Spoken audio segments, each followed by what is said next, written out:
Dá um mortal aqui, pá! E aí, galerinha, bom dia, boa tarde, boa noite, como é que vocês estão, hein? Fala pra mim. Espero que esteja todo mundo bem e que a partir de agora vocês não façam nada além de prestar atenção na aula de Sistema de Numeração Romano que a gente vai ter, hein? Mas antes de começar a aula, eu queria ler uma frase aqui com vocês do nosso camarada Leonardo da Vinci, tá? Então vamos lá. Comigo, hein? Se você deseja obter conhecimento sobre as formas das coisas, comece com um detalhe e somente vá de um detalhe a outro quando você tiver fixado primeiro firmemente na sua memória e estiver bem familiarizado com ele. E como que a gente pode trazer isso para a matemática? Vamos lá, vamos pensar.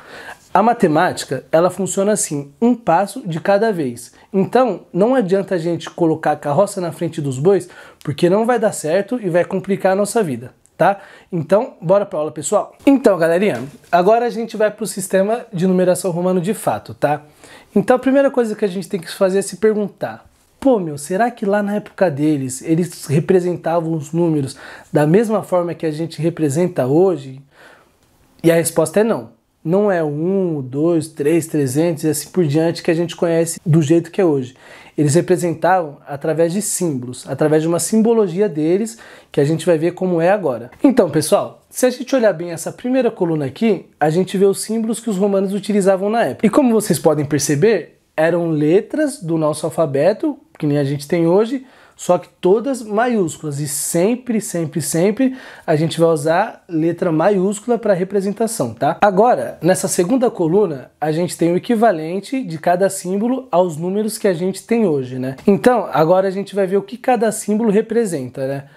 O I maiúsculo ele representa o 1, o V o 5, o X o 10, o L o 50, o C o 100, o D o 500, o M o 1000.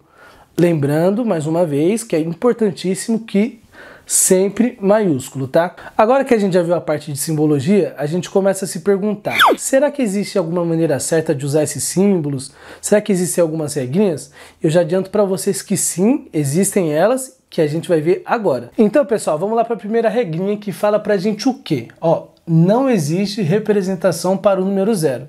Pô, então se a gente vê aqui no quadro de simbologia, não tem nenhum símbolo equivalente ao número zero. Então essa regrinha tá legal. Já a segunda regra, ela diz o seguinte pra gente, ó: o mesmo número só pode ser representado 3 vezes seguidas. Pô, o que significa isso? Significa que o mesmo símbolo ele só pode aparecer 3 vezes no mesmo número. Beleza, pessoal? Mas bom, para ficar mais fácil para vocês, a gente vai trabalhar aqui com 2 exemplinhos, tá? Então vamos ver o primeiro exemplinho aqui que eu quis representar o número 3. Vamos ver se eu acertei? Ó, tem o I 1, 2, 3 vezes. Ele atende a regrinha? Ele atende a regrinha, porque no mesmo número eu tenho o mesmo símbolo representado 3 vezes. Então, ele tá legal. Vamos dar um check nele.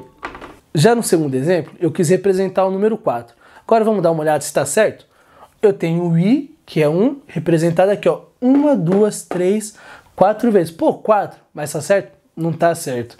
Por quê? Porque a segunda regrinha fala pra gente que um número só pode ser representado 3 vezes seguidas pelo mesmo símbolo. E aqui tem 4. Então, vamos dar um xizinho pra ele, porque tá errado. Agora, você aí do outro lado deve estar se perguntando: como que eu vou representar o bendito do número 4, já que não é dessa forma? Isso quem vai explicar pra gente é a nossa terceira e última regrinha de hoje. Então, bora ver como que ela funciona? Então, galerinha, vamos dar uma analisada agora na terceira regrinha, tá? E vocês aí prestem muita atenção, porque ela é um pouco mais complicada que as duas anteriores, beleza? Ó, ela se divide em 2 partes. Então, vamos dar uma olhada na primeira? Olha só, pessoal, a primeira parte ela fala pra gente o seguinte: se colocarmos um símbolo de maior valor primeiro que o de menor valor, então somamos. Meu Deus, mas o que isso significa? Então, para clarear para vocês aí, eu vou dar um exemplinho. Então, galerinha, vamos dar uma olhada nesse primeiro exemplo aqui. Ó, eu tenho um V seguido de I, seguido de I, seguido de I. Eu sei que o V, ele vale 5. Sei também que o I, ele vale 1. Que atende a primeira parte da nossa regrinha 3. Que ela fala o que pra gente? Se colocarmos um símbolo de maior valor primeiro que o de menor valor, então somamos o símbolo de maior valor e depois o de menor valor.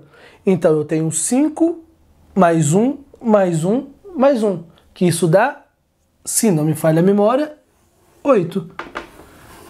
Essa é a primeira regrinha. Então, galerinha, agora a gente vai para a segunda parte da terceira regrinha, que ela fala o que pra gente, ó?